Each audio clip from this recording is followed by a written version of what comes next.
Welcome to Things My Mother Forgot to Mention.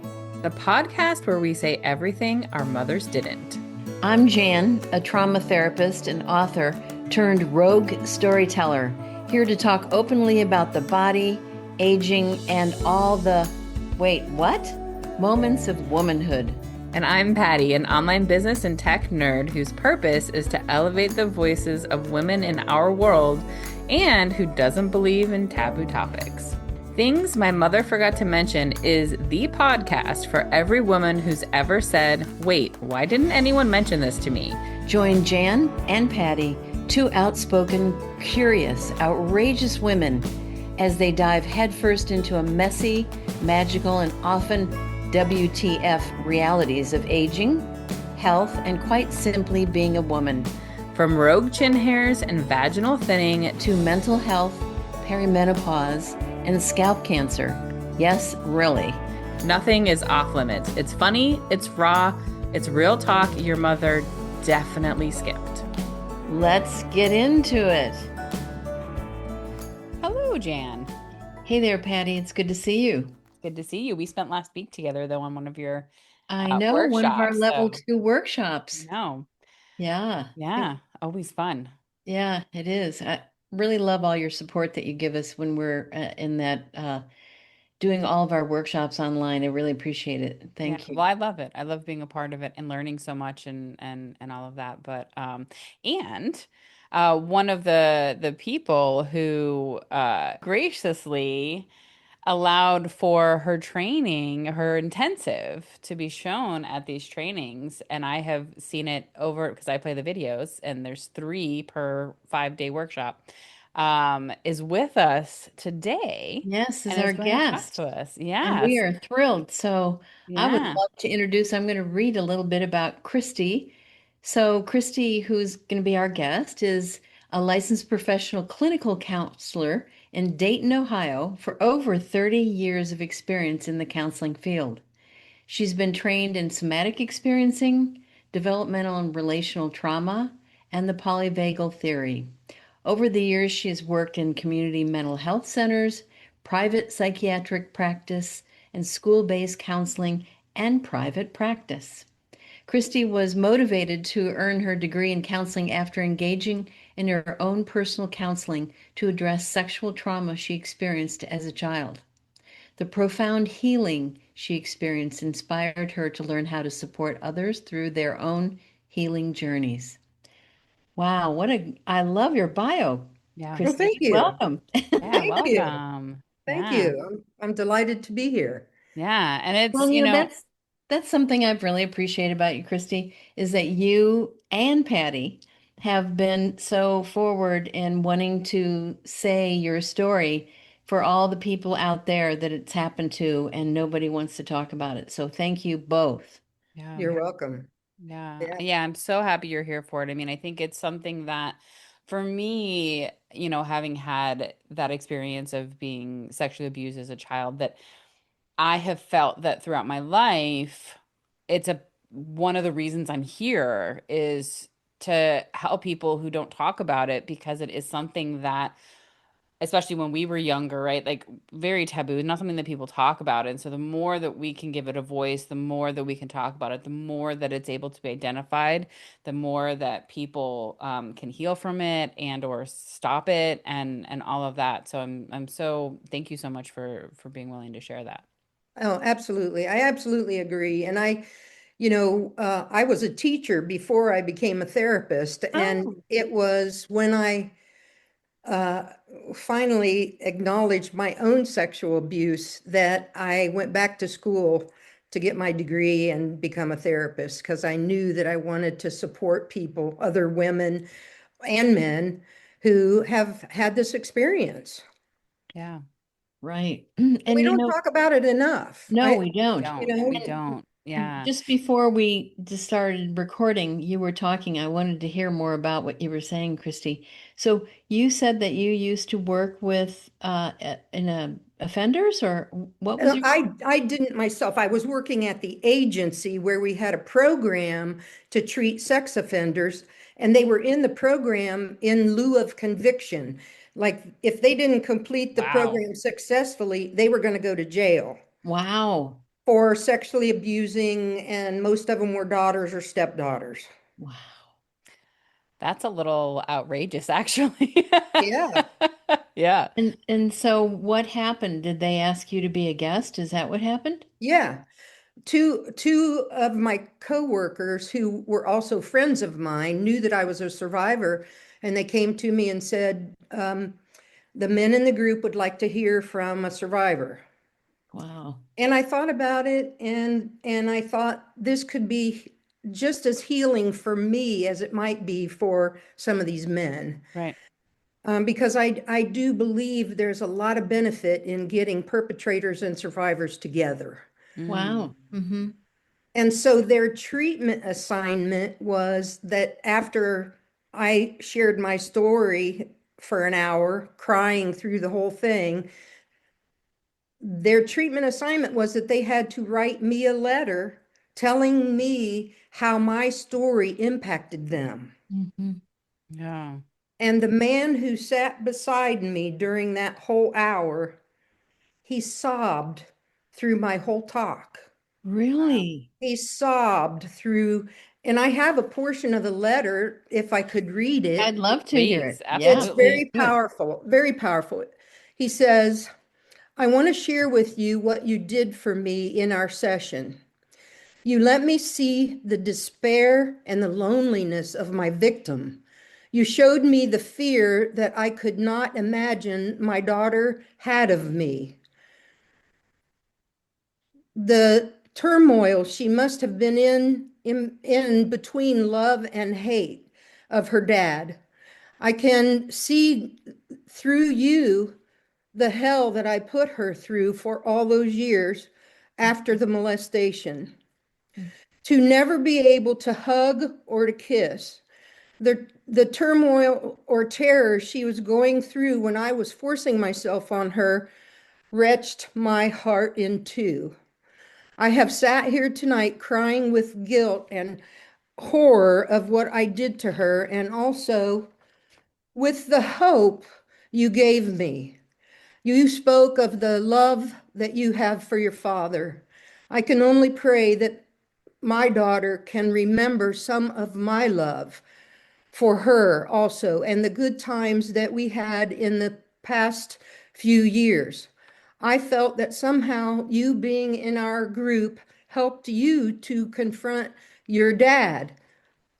And one thing I had done was I took a photograph of my dad and put it up in the group room so Oh, that my dad was there. Wow. I see. Yeah. Um, Words cannot describe how grateful I am to you for what you did for me. You have taught me that there is life for myself and my daughter. I hope and pray to see all my children again someday and to be at peace with myself. That's all I'm going to share, Yeah. but it was very powerful. I mean, I'm Yeah. sure I was going to say, even for you, Patty, Yeah. every survivor of sexual abuse probably Could longs benefit to from hear hearing that. what, right, can benefit from hearing that or longing that it came from their perpetrator. Right. Right. Yeah. And Yeah. there were seven men in the group, and I would say that was the only man that I felt hopeful could heal. Did the Wow. others write you letters? Yep, they all did, and a lot of them were very superficial, Hmm. Yeah. you know.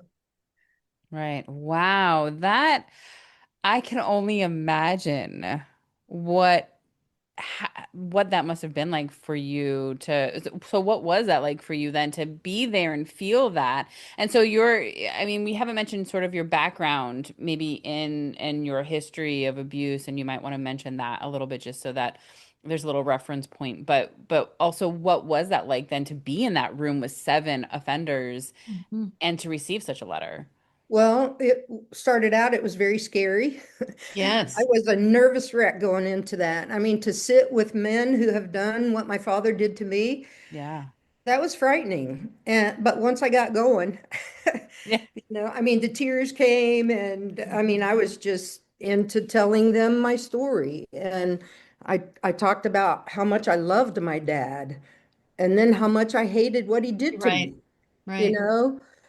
Because Yeah. that's the part that I think a lot of people don't understand is that even when we're abused by a parent, that the love is still there, you know? And a lot of people can't understand that, and I get it. Yeah. But I loved my dad. Mhm.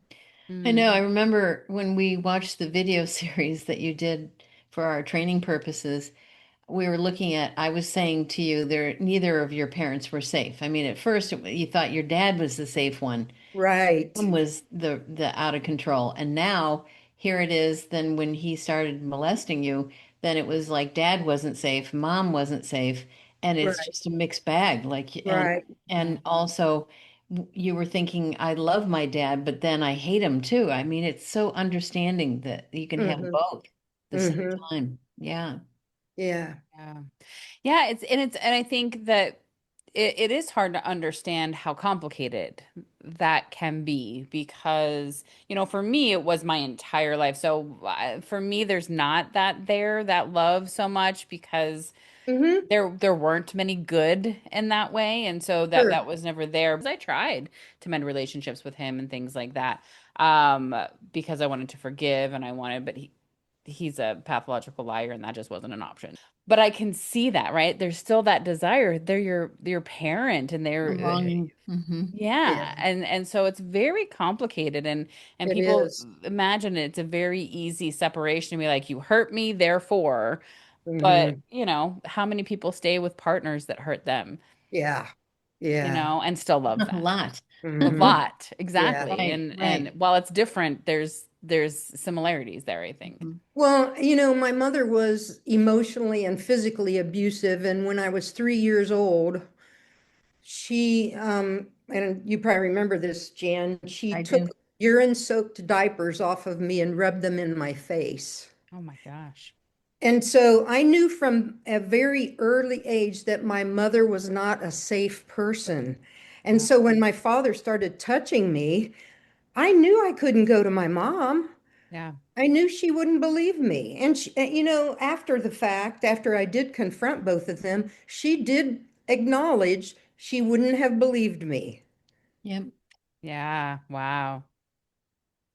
Wow. I mean, I think that's the hardest thing about sexual abuse is the threats that come from the perpetrator Yeah. and also how it'll disrupt a family. And then when some brave soul does try to talk to mom about it or dad, I mean, if it was like whether it was a cousin or it was an uncle or whatever, the parent doesn't believe him. I mean, I can't tell you how many stories I've heard like Oh, that in my yeah, private practice. yeah. Yeah. And it Well, makes it even worse. So then you really think Yeah. you're absolutely. crazy. Yeah. Absolutely. Well, because in my family, what they did was they circled the wagons. And so I pretty much lost my whole family over this. And, when my mother found out that I was in therapy and I was talking to someone about what my father did, my mother actually called my therapist and scheduled an appointment for herself, but she didn't tell the therapist that she was my mom. Oh my goodness. So my mother got into my safe space and really ended my relationship with my therapist because my therapist spent an hour with my mom listening to my mother. She took a family portrait to show the therapist how normal we were. Oh my See how goodness. normal we are? See how we're smiling? And we all know that a photograph doesn't tell the whole story. And I What mean, age was this? How old were you when this was happening? That like, I was an adult. When this happened, I was in my 30s. I oh was my married. goodness. She got the phone number of my therapist from my ex-husband and she called the therapist. And, she was doing whatever she could to stop me from Mhm. telling my truth. Your Wow. mother spent her whole life trying to do that. Oh, yeah. She was a Wow. major control freak. Right. How Yeah. hard that must be for you to have continually had safe spaces pulled from you. Oh boy. Yeah, that's true. Yeah. Her Yeah. whole life, her whole life. Yeah. I mean, Hmm. Yeah. sometimes we get, when you look at someone's family history, that we get one parent maybe will be the safe parent, the other one's out of control. But, for the most part, Christy, I remember you got nothing. You got no one. Right. And you were living on a farm, and Uh-huh. all you were surrounded by also your father was also abusing other kids, right? Yes. I mean, it was just dismal, really. Hmm. Oh, wow. That's really, really intense to have a parent that goes so far out of their way to and in that case, like it's not. And here's the other piece, right? Is it's not about you and trying to take the safe space away from you. It's about protecting herself. That's what it is. It's Oh, all about absolutely. self-protection. But You got that's what that. it does. It's stripping that of you and making it harder for you. So what ways then having sort of these experiences has that impacted you throughout your life? And like how have you been able to find your own safe spaces Yeah, good within question. Oh, yourself or, well, I went to therapy. yeah. I mean, initially, I read every self-help book I could get my hands on. I mean, Yeah. I read everything. I went to an incest survivors group, which was Mhm. very powerful. And I can remember the first month that I was there, I could not open my torso or my chest to the group. I sat with my Mm, elbows on my knees the entire hour and a mm. half because it just didn't feel safe for Right. me to open my body Yeah. Yep. to the group. Yep. So, Yeah. Christy, did you do a lot of, so you were talking about how you went to a group and you were doing that. So, did it go on for years, or how did it kind of unfold that you weren't as protected and felt safe? Yeah. Well, the I went to the incest survivors group for a couple years. Hmm. I ended up working at that agency Oh. Oh, wow. um, because they had a program out in the schools. It was called Violence Free Relationships for Youth. Hmm. And so the agency had a contract with all the middle schools in Montgomery County. And so I would go out to a middle school, and for 3 days, I would stay in the same classroom and teach these junior high kids about conflict resolution, abuse, all that. Hmm. And, I wasn't a therapist yet. I was doing an educational program. Hmm. But in that agency, I say I grew up in that agency because I had multiple jobs. I was in school getting my master's degree in counseling. I was running groups. And so, I think a lot of times when survivors go back to school, it's just to continue our own healing. Right, Mm, exactly. yeah. And so all the workshops I went to and everything was about me continuing my own healing. Right. Hmm. Right. And were you still married then when you were in graduate school and doing the teaching, or? Um, I was in the process of leaving my marriage Uh-huh. and coming out as a lesbian, Hmm. which was a whole nother, Wow. you Another know, whole unfolding. and I want to mention that because I think it's important to know that if you're sexually stimulated as a young child, you never get the opportunity to discover your own sexual orientation on your own Right. Yeah. Hmm. because it's already been interfered with. Right. Yeah. Yeah, Right. absolutely. And there's a lot of people, and I've heard this, and I was told this directly myself, that like if you've been sexually abused, you're more likely to be gay or anything like that, which is Yeah, not that's true. And absolutely.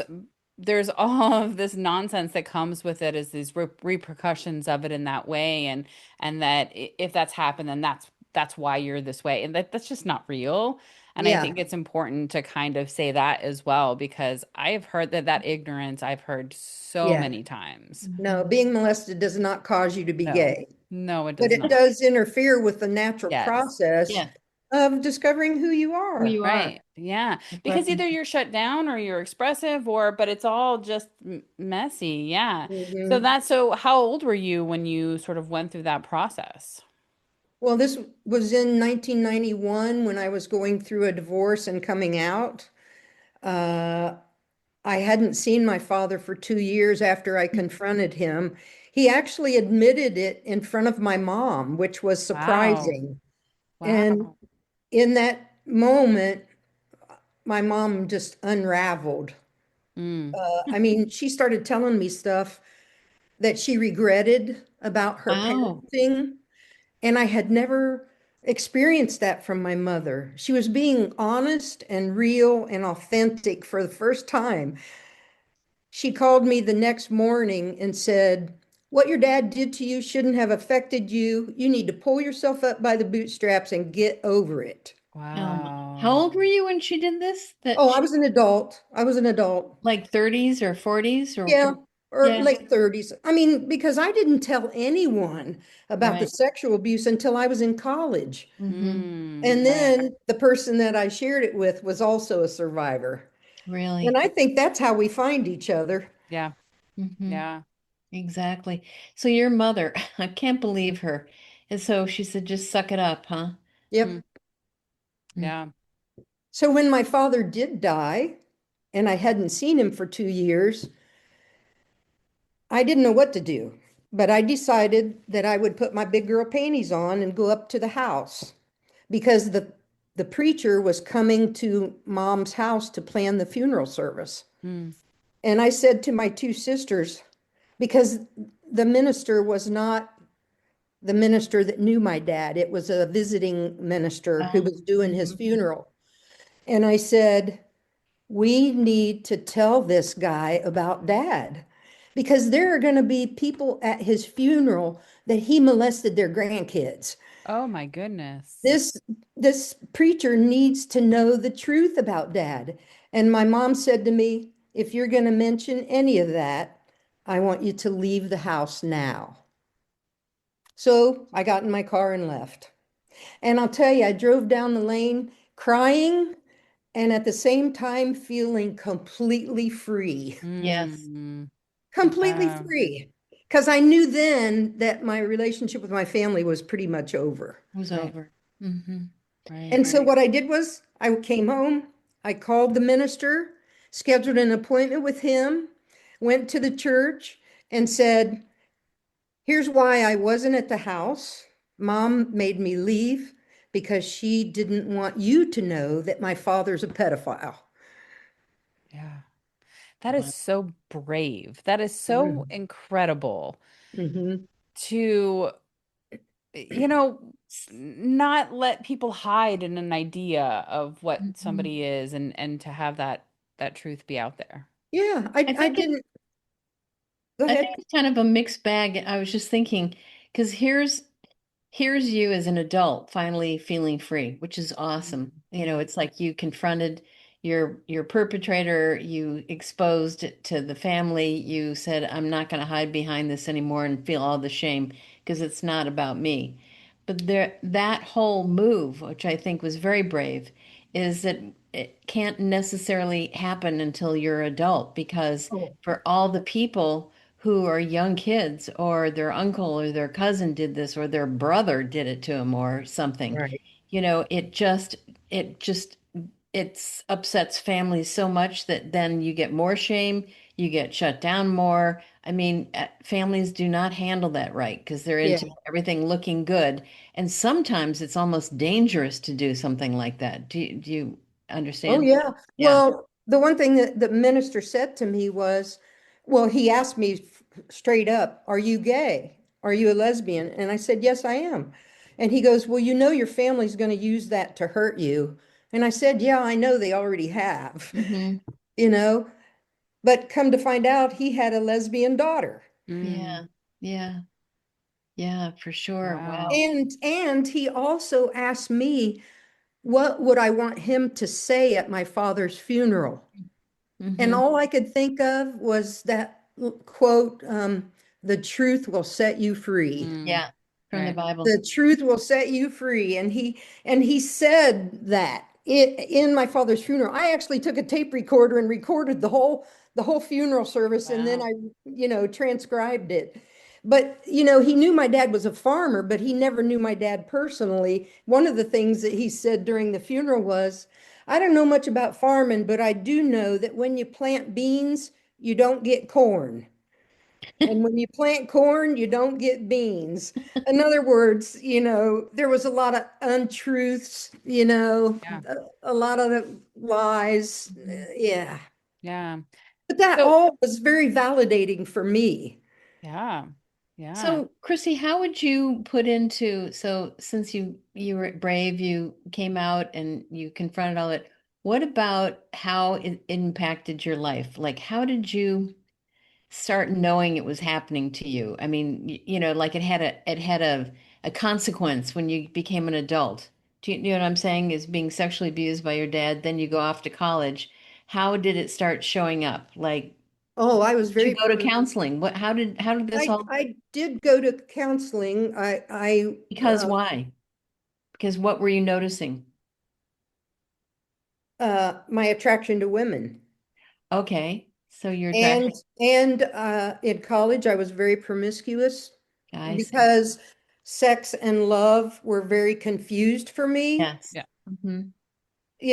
So anytime, I mean, that was what I thought I had to do to feel any kind of love, was to engage sexually with someone. Right. Yeah, And that is not love. Right. right. Exactly. So you started noticing that, you started noticing your feelings toward women, but I'm just wondering, did you have any other issues like anxiety, or did you have eating Depression. disorder, or did you have what'd you say, Patty? Depression. Yeah. Oh, Depression.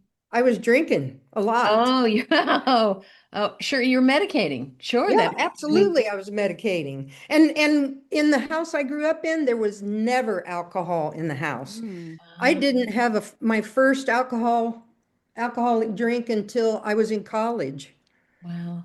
at Ohio mm, State. And then and I remember the very first time I had that sensation of feeling buzzed, and I'm like, wow, I like mm. this. Yeah. So many people say that, when they keep no alcohol until they get into college and all of a sudden they find the buzz and then they go, wow. But Yeah. that's the whole point, is that that's underneath all kind of addictions, or when we over do our drugs, alcohol, it's medicating something. So did Oh, you I'm so know? glad you said that, because I really do believe that alcohol and drug use is a direct result of sexual abuse. Mhm. I, Interesting. I really do. Hmm. Wow. I mean, I started smoking marijuana when I was like 15, so Uh-huh. I I don't became know what sex, you're talking about at yeah, all. That right. doesn't sound relatable in any way. Yeah, I mean, I became sexually active at 15. Right. I went the Oh, other direction. I Mhm. was very closed off, but I smoked a lot of Yeah, pot. A yeah, lot. Yeah. yeah. Yeah, yeah. Yeah, it's true. I mean, I think that there's a lot of that self-medication that happens with that, because you don't know what to do with them, especially if you're not dealing with those emotions and you don't understand them for a lot of people, right? I mean, it's hard for Mhm. people, especially if they haven't had therapy or nobody has spoken about it. You're having these experiences and you don't understand what you're feeling and why. So like, so how long were you drinking and starting to notice these, you being overly promiscuous and things like that, before you decided to go and start counseling? Oh, I would say years. Okay. Yeah. years. Oh, really? Hmm. Yeah. Yeah. Wow. And have you found, so it sounds like you've done all sorts of interesting healing adventures here. Mhm. Is there anything in particular that has stuck out for you with, because I have found that like it kind of comes up in various ways throughout your life, right? Yep. Have you found any particular modality or type of healing that you've really enjoyed to move through any of the challenging challenges you've had?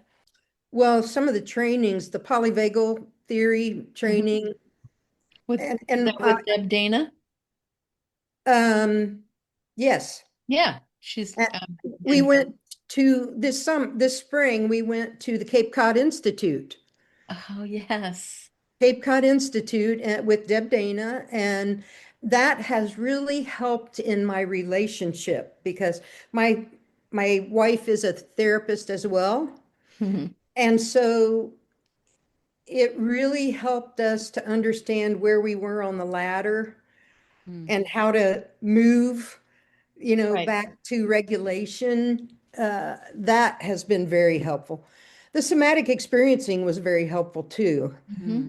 You know, I yeah. mean, some of the stuff in that training was just, I mean, there's so much more than just talk therapy. Yeah. Yes. And I would imagine, I mean, since you were sexually abused and that's a sexual boundary violation, someone's touching you. I remember the phrase that I wrote down when I was working with you is your body wasn't your own. Do you Oh, remember that that's for phrase? sure.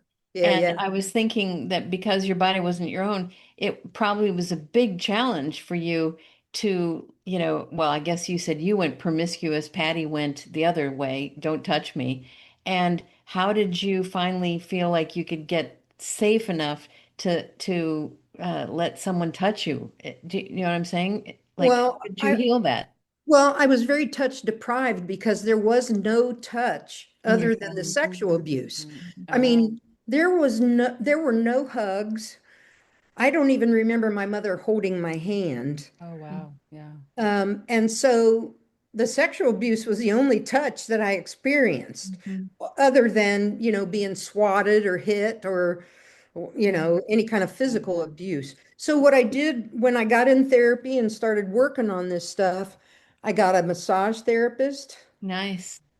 because I wanted to be touched Yeah. Yeah, safely. I was touch safely. deprived. Yeah. And I really think that that contributes to perpetrators becoming perpetrators. Mm, I think in our society, we don't give, especially boys, enough non-sexual physical affection. Agreed. yeah. Definitely. I've got two grandsons, one's 14 and one's 10, and we still hug and kiss those boys.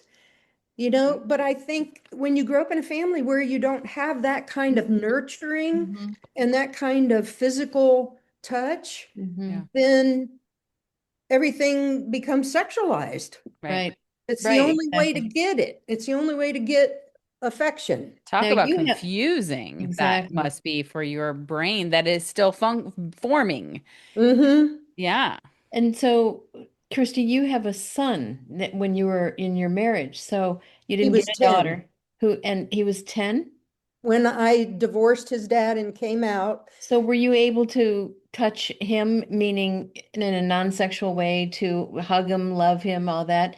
Absolutely. That had to be a resource or nurturing or healing for you. Oh my gosh, it was so much healing for me Mhm. because I wanted my son to have what I didn't get. Yes. And I had experiences when he was like 15. I took him to a school for a basketball game. He was playing FFA basketball. And I had this experience where he reached down and held my hand. Oh, And we were walking through a school where his peers were, and I was the one that felt, oh my gosh, this is really weird. Yeah. This is strange. I felt uncomfortable, mhm, but my son felt comfortable because he had grown up with affection. Yeah. mhm. And Yeah. so Yeah, it was nothing for him to grab my hand. He wasn't embarrassed. that's great. Wow. Well, That's amazing to have the opportunity to stop the passing it forward, right? Yes. And to have that line stop there and for you to have had the opportunity to say I'm going to teach you something else and to teach that and give that when you didn't receive that is so Yeah. beautiful and so mhm, amazing. mhm. Yeah. Yeah. Well, and I had a great Gestalt therapist, Jessie Carlock. She was wonderful. And I got as much hugging as I wanted from her. The beginning of the session, end of the session, she knew how important that was. Uh, Hmm. Another thing that happened for me was when I went to this therapist, I was in so much pain. I cried the whole session, session after session after session. And by the end of the session, I had a pile of tissues on her coffee table or whatever. And one day I said to her, you know, Jesse, you ought to put a trash can by the door so I can dump my tissues in it when I leave. Right. The next session, there was a trash can at the door. That's I great. love that. And when I terminated with her after probably 5 or 6 years, I said, Jesse, I want something from you.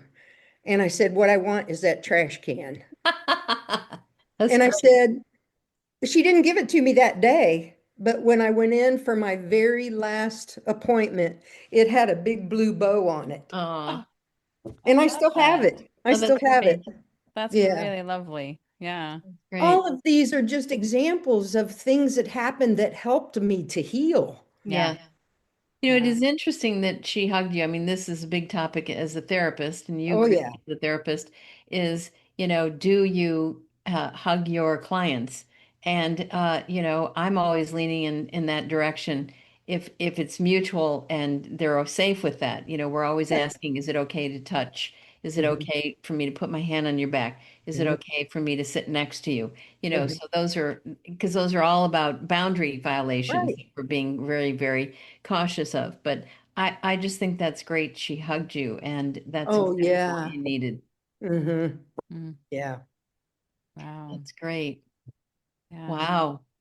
Well, so what would you say, Christy, to the viewers, or not viewers, excuse me, the listeners out there, about any resources or things to, as they navigate their own lives, or if they're listening and they have gone through sexual abuse, what advice would you give them? Well, the one thing I want to say is that healing is possible. Yeah. Yeah. It is possible to heal. It is possible to have a happy life. It Mm, is possible to have healthy relationships after this has happened. yeah. I'm a living example of Mm-hmm. that. Mm-hmm. I would say get as much support for yourself as you can. Go to support groups.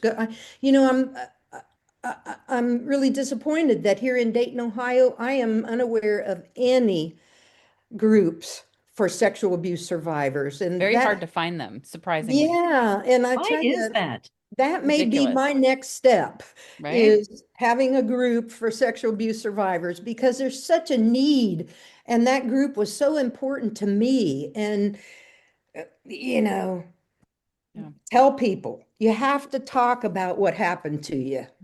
I know it's hard to get going, but you have to talk about it. Mhm. Yeah. Yeah. And the shame isn't yours when you talk about it. That's Oh, the thing, right? Is you did yeah, nothing wrong. And I think that's what a lot of people experience when they think about talking about it is it feels like shameful and that somehow they made it happen or but that is just never, ever, ever, ever the case. yeah, And that shame isn't yours. And so I think talking about it is so important because it could save somebody else's life. It could save somebody else's. And when I say life, I mean the joy in their life and that like yeah. it could save Mhm. the life that they're living to be Mhm. something better Mhm. than maybe it has been and that it is. Yeah. Well, I remember when I first started working on this stuff, I was substitute teaching, and I can remember because I grew up with poor boundaries. I had no Yes. boundaries. I remember sitting in the lunchroom telling teachers that I had been molested by my dad. Mm. Oh. Totally inappropriate to do that. But I read in a book after that as a sexual abuse survivor, if you have not shared inappropriately, you probably haven't shared enough. You I know? love that. That's Yeah. great. That's great. Yeah. That makes me feel so much better. Great, Patty. Well, That's it's so good. interesting.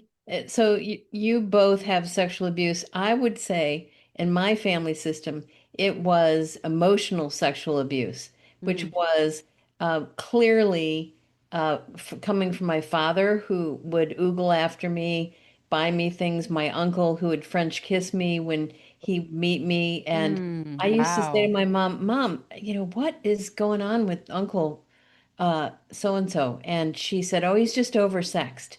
But really, what was very interesting is, and I never even asked my cousins if they were sexually abused, but it seems that it can be that hidden too. Do you know what I mean? Oh, It's Yeah. like carbon monoxide. It's like, Mm. Yeah. the sexualization, the objectification. That's how my dad, he used to objectify me. And oh, my absolutely. uncle was just a maniac. He was way Right. out. He was a sex addict. Of course, it wasn't even diagnosed back then. So, Right. Well, it's so normalized in our world, the yes. idea. I mean, look at what we have in charge. Yeah. Like the idea of the boys will be boys and, all of the things of like, well, it's just normal that men have a big libido and men look at women and women are this. And it's like, Yeah. that's bull crap. Right. That's not true. Yes. And we need to look at that and have conversations. Like, you want, like, it shouldn't be okay to ogle grown women, let alone little children. Yes. Like, Right. and the conversations, one of the things that really bothers me sometimes is that people just so comfortably in our society, non-pedophiles just sexualize children and say she is going to be such a heartbreaker when she grows up. Yeah. Mhm. Like, what a weird thing to say, that we say that is so normal, that like you're looking at a little Yep. 3-year-old and saying when she grows up she's going to be chasing off the boys with the stick, Right. or like, how crazy is that that's our focus? And so it makes Yeah. sense that we look at people that say, well, he's just over sexualized. Oh, it's just who he is. He's just being a guy. Mhm. And Yeah. that's not okay. Well, And I think we need to change that conversation. yeah. Yeah. I have a pet peeve when mothers call their sons stud muffins. Oh God. Right, same thing. Yeah. It, It's it is the same weird. thing. Yeah.